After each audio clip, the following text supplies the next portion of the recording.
Don Everly of the Everly Brothers. They begin a UK tour tonight, and it's a chance for us to catch up on their news and their music.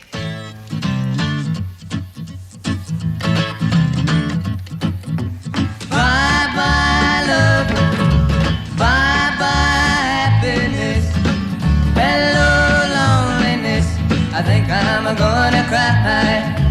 Bye-bye love, bye-bye sweet caress, hello emptiness, I feel like I could die. Bye-bye my love, goodbye. There goes my baby with someone new. She sure looks happy, I sure am blue. She was my baby till he stepped in. Goodbye to romance, that might have been. Bye-bye love, bye-bye happiness, hello loneliness, I think I'm gonna cry.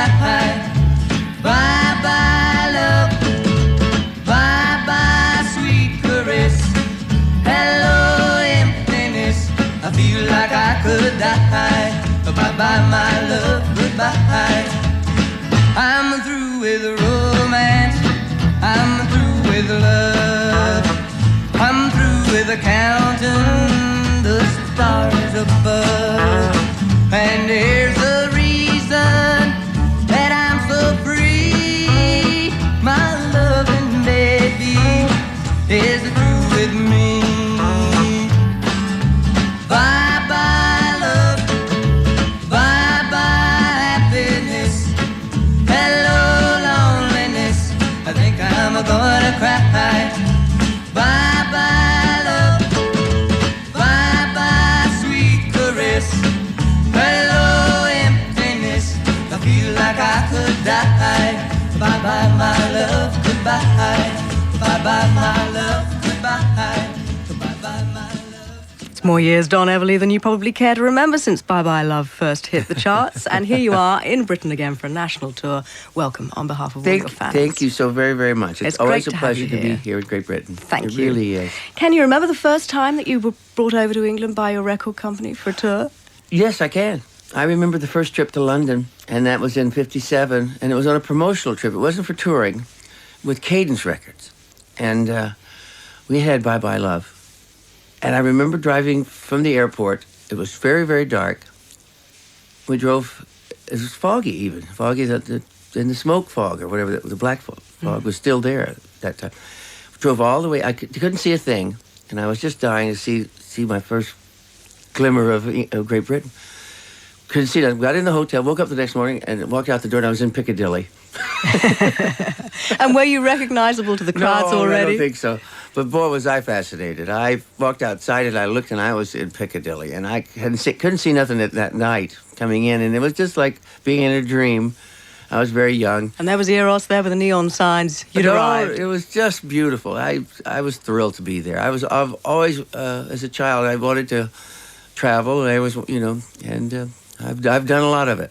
What were the interviews like then? Because you say you weren't immediately recognizable to crowds, so we hadn't seen you on TV a lot then. The interviews in England were so much better than what was happening to us in the States. In the States, the interviews and things mostly consisted of, well, just what is this music you're doing? And what are you going to do when this is over? And why is your hair so long? Why are you this? Why, they didn't like it, but the British looked at it and accepted it. And the interviews it was the first time I was treated like a human being, actually, about being interviewed. And I was so surprised. They would say, oh, that's fun for you, isn't it, that music? And that was the attitude. And I think that came back to show itself really well in the 60s when the English rock and roll took off. Because the attitude was, it's fun. And in the States, they didn't really, the older press that had grown up in a big band era, which was what it amounted to, did not like rock and roll. Anything to do with it, or rhythm and blues, or any of that. They say really that you made rock and roll respectable for a whole load of white parents who were worried about their white kids being exposed to black rhythms. Yeah, well, they say that's true. Elvis, Phil and I had country background, and we were legitimate. We'd been working in music 10 years when we had our first hit record. We'd already been singers for a long time. And to me, music was fun. I didn't see anything bad about it at all. I didn't see anything bad about Little Richard or any of that. I just didn't see it that way. It was fun, and it was the rhythm was what everybody was so afraid of. They was afraid of the rhythm. Well, you can't be afraid of something like that. I mean, it's wonderful. It's a wonderful thing. It seems so harmless now, doesn't it? It does. I know you can't you can't imagine why people thought it was such a sort of seditious thing. Yeah. Music-wise, though, what had you started out playing when you were real youngsters, knee high to I started. whatever? I had a little radio show when I was 8 years old, 15-minute radio show on Saturday afternoon, right before the movie. In the theater was a radio station too, and it was called Little Donnie, and I sang a few songs. My dad played guitar, and it was accordion and a clarinet, kind of a mixture of a band. But it was in Iowa. And then after that, right soon after that, we started working as the Everly Family. Our father had been working in radio for a long time before that. And Phil joined my show singing. We sang a duet then. And then Mom joined the act. And we were the Everly Family for many years, up until really basically live radio acts died out in the States. It continued here in Britain, still does, I'm sure. But in the States, it died out that they have live radio shows. And the records took over. That was up in about 1954, 55. And that's when Phil and I went to Nashville to try to get a recording contract. So it's fair to say that your parents actually played a big part in your success. Oh, yeah. My father was a respected guitar player from Muhlenberg County, Kentucky. He was a coal miner. He got himself out of the mines playing a guitar and into honky-tonks and nightclubs in Chicago. And I've just moved part-time back to Kentucky, Muhlenberg County, where Merle Travis, my dad, Mose Regger, Kennedy Jones are the kind of considered the thumbpick legends who inspired Chet Atkins. And it also, because Chet became our friend and one that brought us to Nashville. So it's all connected, our country music background and our getting on records in Nashville. It's all connected. And Chet Atkins was someone who really believed in you at a time when other people didn't. No, I think he's totally responsible for us being able to get something happening for us, because people would look at us even and they'd say, your hair's too long. You didn't look right for the country music scene. We sang a little bit different than other people, and that was a hindrance then. But Chet, they said, well, if Chet likes it, there must be something. And I just spoke to Chet yesterday, the other day when I was talking to him. I told him how much he had done for us, and he's just amazed me that when he calls me, I'm still in awe of him. But he's been my mentor for years. Mm-hmm. And still working away, isn't he? Collaborating with wonderful. people like Mark Knopfler and so forth. forth. I know. He's something to be admired. He's wonderful. The two of you and Phil, you're not actually twins, are you? No. Which of you is the elder? I'm the eldest, by about 18 months. Mm. And when you were touring, you say that the kind of big band era gave way to rock and roll really in a matter of months. You're right, it was big band, it was Sinatra. Then suddenly it was you, it was Elvis, Chuck Berry, Jerry Lee Lewis, and so forth. Yeah. Did any of these people that you toured with become long-lasting, genuine friends? Well, the Crickets, they might be quite possibly just finishing a tour. Yeah, they've been with Nancy Griffith, haven't they? They have been lifelong friends. But we've met them with Buddy, of course, back in the 50s. We all immediately became friends. And of course, Buddy, life was cut short. But we've been friends with the Crickets ever since Joby and J.I. and Sonny Curtis. Just like brothers, actually. They're like family. And I saw them not too long ago. In fact, I saw them right before they were leaving. I was at the airport, and they were getting ready to come to Great Britain. And I saw them. It was like a family reunion right there in the hallway. Hadn't seen him in a few years. Tell me, when did the tensions between yourself and Phil become evident to outsiders and not just to those in your immediate circle? I think brothers always going to have tension. I don't think there's any way not to. You can't not have some sibling rivalry as your child. But working together creates a lot of other circumstances that you normally wouldn't have in an everyday relationship.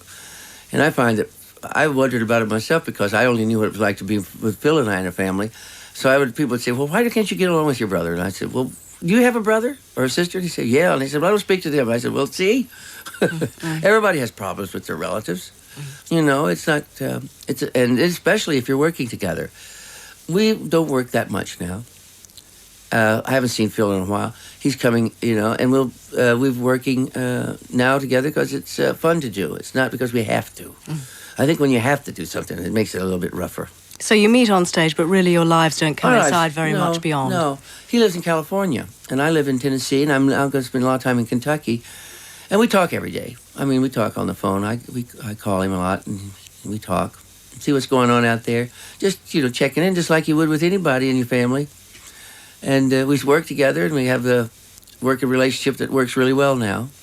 And the tour of Britain here is one of the things we always look forward to together. Both of us enjoy it. Well, I want to play another of your tracks now, Okay. one that you're sure to be playing during the tour. It's Kathy's Clown.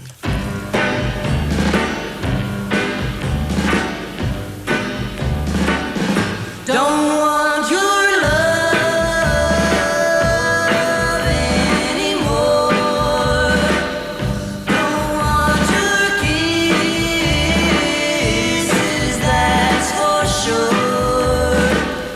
I die each time I hear this sound. Here he comes, that's Kathy's clown. I've gotta stand tall. You know a man can crawl. Oh, when he knows you tell lies and he lets them pass him by. He's not a man at all. Don't want your love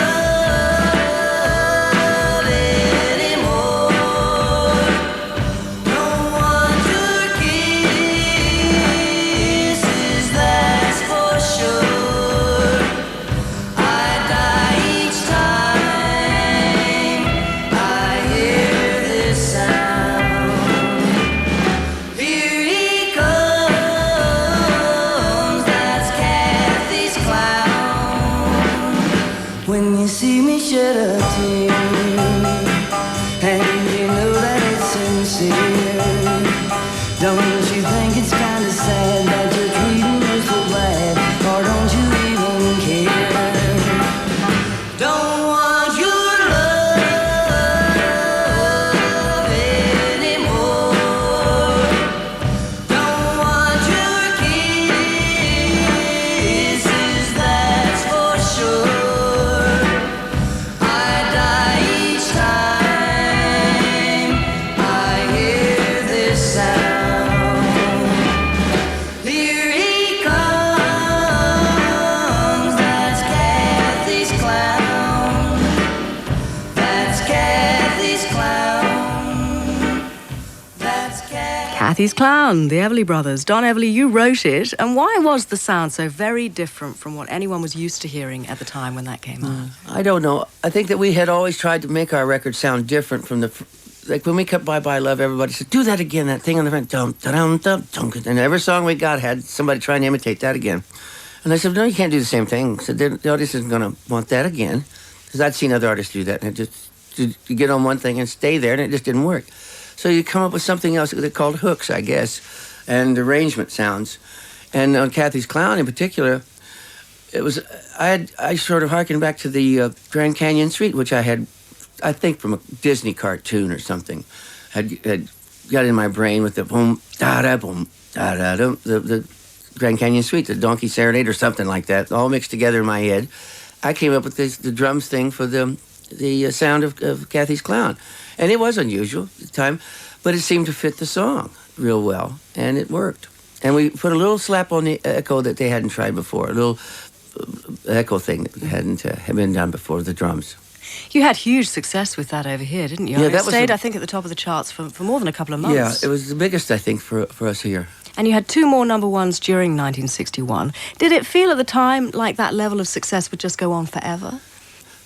In those days, one record to the next. You'd see many artists that have a big hit, and then nothing. And then sometimes have a string of hits, and then nothing. And you worked from one record to the next. Your popularity was as strictly as do what you had on the chart. There was no such thing as having an album out, and then writing for 5 years, and then putting another one out. You had to have a record out every 3 or 4 months to stay in the game. Mm-hmm. And so it was there's some pressure. What about the business side of the whole affair? Were you very shrewd? Were you No, both of you making dumb good little decisions? A hillbilly. It took a while to figure out that the people that really were running the business did not really care about the music like I did. I mean, that took a while. They were looking at a phenomenon that they saw from a business standpoint. I was looking at something from my heart, and I think that took me quite a while to work out. You know. What are your interests when you're at home now? Because you say you've cut down on the touring to what, less than 6 months of the year? Are you on the road? Yeah, it'll be just the summer months for the most part. Yeah. And we'll finish up in September. I think we're going to Australia for a couple of weeks, but then we'll finish and pretty much have the falls and winter. I have other projects I'm doing now. I have a resort hotel in Kentucky, in Muhlenberg County, Kentucky, where both sides of my family are from. And it's going back to my childhood, or maybe I'm reliving a little bit of it. I was looking for a little place to get away, but I found a lodge, an inn on Lake Malone, there in Muhlenberg County, that's on the state park. And I've decided to make a music scene. I'm going to build a little English pub in it and create a listening room for artists and songwriters, and coincide that with our homecoming, which we have every summer, a festival, music festival. And I'd like to get a bluegrass festival started there because it's right next to the home of Bill Monroe.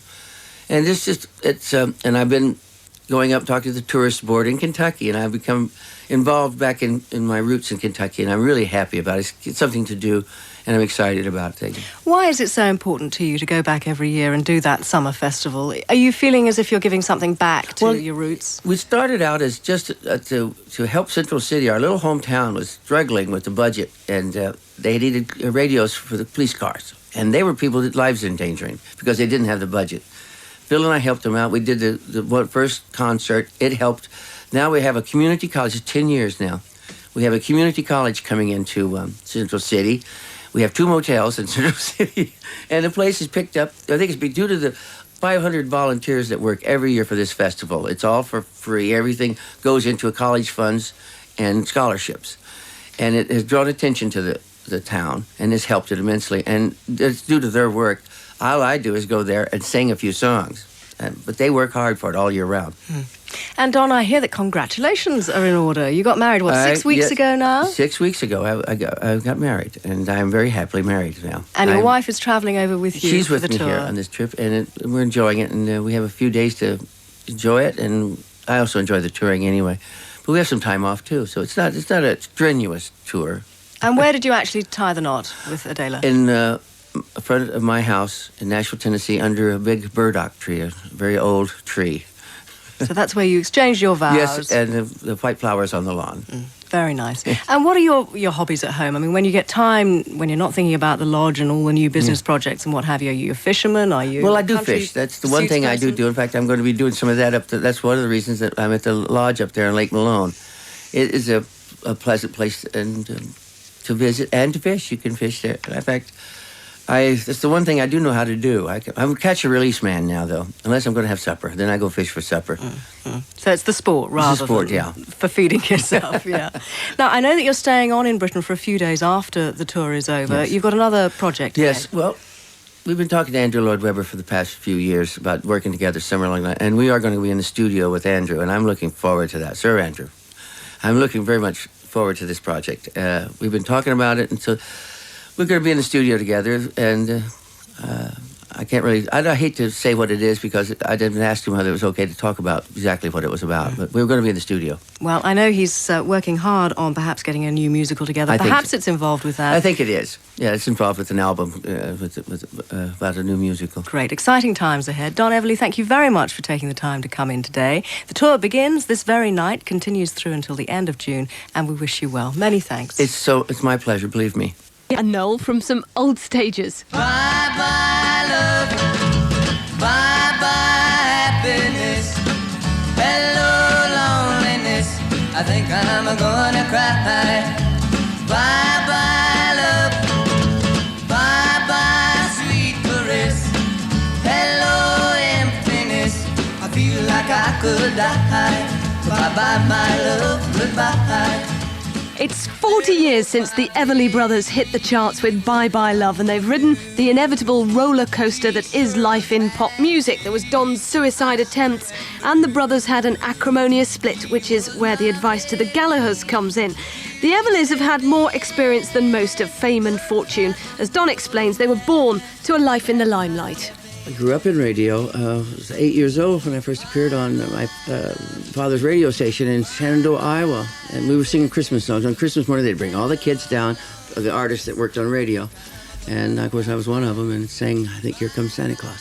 With your mum and dad like that, doing radio Yes. and into music, was music always going to be your career, do you think? Well, when you're young like that and you see your father working on radio, you assume, and then you sing on it yourself, you assume that's your life's work, and it has been. It's not been on radio, radio and records, it's the same thing, or CDs, or the radio is the media that I think rock and roll is dependent upon. You have such a connection with Britain, yet you were two white American Yeah. boys with American music. Yeah, well, we arrived here in '57. I remember vividly. That was a long time ago, and to be accepted here in Great Britain they treated rock and roll with a little bit more attitude of, well, that's fun for you kids and it's wonderful. Whereas in the States, it was like, oh, that music's terrible. When are you going to quit doing that and learn something good?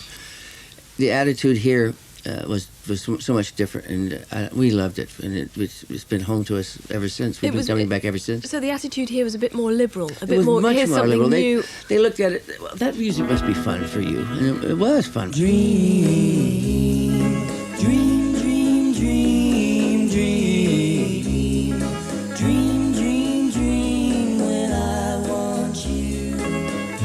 In my arms when I want you. And all your charms whenever I want you. All I have to do is dream. Dream. You were saying, Don, that you consider that you've been fortunate and lucky, but you've also had the downs that go Yeah. almost inevitably with I think- the rock business. Yes. Well, I think that it's a tough racket. It's a racket. It's a tough business. It's dangerous business. There's been a lot of people have lost their way and life, in pursuing music because you're dealing with something that you can build yourself up and you can get a false impression of yourself. And other people get a false impression of you, and it's a dangerous business. There are a lot of piranhas out there. You see, you tried to kill yourself, didn't you? Twice when you were on tour in Britain. Yeah, those attempts were due to a very notorious drug doctor in the States who was not only treating me, he was treating President Kennedy at the time, part-time, not maybe the same things, but that's documented. He lost his license in 1975. He should have lost his license in the early 60s when he was treating people like me. They said I was drinking too much, and then they started giving you drugs to overcome that drinking, and I think the drugs were much, much worse than the drinking. How tough did it get at times for you? Well, enough that you don't want to live any longer. I mean, there's no such thing as there's no place to go once you get that you're dependent upon a doctor or drugs or the pusher or the fixer or whatever it is. You have no life of your own. You're a slave, and you don't belong to yourself anymore. And that was the point that I wanted to get rid of. What do you think was the one thing that gave you the determination to beat it, though? I was just going to kill me. Yeah. I knew it was going to kill me. We were talking about how Britain has mattered a lot to your career, and I was thinking, I think it must have been 1983 when you and Phil got back together and Yes. had that huge reunion concert Yes, at the Albert Hall. What caused you to split? Was it that you were two brothers and actually you just had enough of each I think other? Or... that's part of it. I think the music business had gone up and down, and there was really a big demand for the Everly Brothers at one point, And I think quitting was the best. It was a great career move, like they said when Elvis died. They said it was a good career move. I think quitting was a good career move at the point. And first of all, Phil and I had been working together for so long then that we didn't know what it was like to be an individual. And I think that's important. I think being an individual is really important, and finding yourself, And we had time to do that. I was thinking... And we also find how to live without being an Everly Brother. I mean... We have a similar situation at the moment with Oasis. Yeah, with Liam and Noel Gallagher. Yeah. Do you think that they might come to a point, like you and Phil, that there comes a point where you just don't want to see each other anymore? Well, if they don't want to sing together, don't sing together. Simple as that. What kind of advice would you give them? Phil and I quit. We didn't sing together for 10 years. And when we sang together, we were back and it was forgotten. They should maybe take a big 10-year break. Problems, problems, problems all day long. Will my problems work out right or Now, you were telling me just as well that you're only just recently married, 4 weeks ago. Yeah, 6 weeks ago. 6 weeks March ago. 22nd. Married, and after having been single for quite a number of years, almost 2 decades. And I'm very happily married and very happy at this point in my life. Very content, which is I've always looked for. What's got you to that point? Maturity, I think. Maturity, and actually being comfortable in your own skin. Do you still enjoy it when you get on stage? I enjoy when it's over, and the audience seems to have enjoyed it. Then I enjoy it. Then I feel like I've done something. I really feel good about it. It's healthy to work. I mean, I have worked since I was 8 years old, and it's healthy to work. And you get gear up for the tour, and you do the tour, and you get a sense of accomplishment, especially if it's successful and you don't get sick during the tour. And is the voice still there? Yes, I think we sing better than we ever did. I mean, Pavarotti's 60 years old, and he is sounding wonderful to me, and that's inspiration. Not that I'm a opera singer, but we sing with as much gusto. Wake up, little Susie, wake up. Wake up, little Susie, wake up. We've both been sound asleep. Wake up, little Susie, and weep. The movie's over, it's 4 o'clock, and we're in trouble deep. Wake up, little Susie. Wake up, little Susie. Well, what are we gonna take for your mom? Oh, they still sound good, don't they? Don Everly. The Everly Brothers start their UK tour tonight. It kicks off in Stockport, and then they're doing a whole load of dates right through May and June. I suppose the best bet to find a venue near you is to have a look in your local paper. They usually carry the details of tours.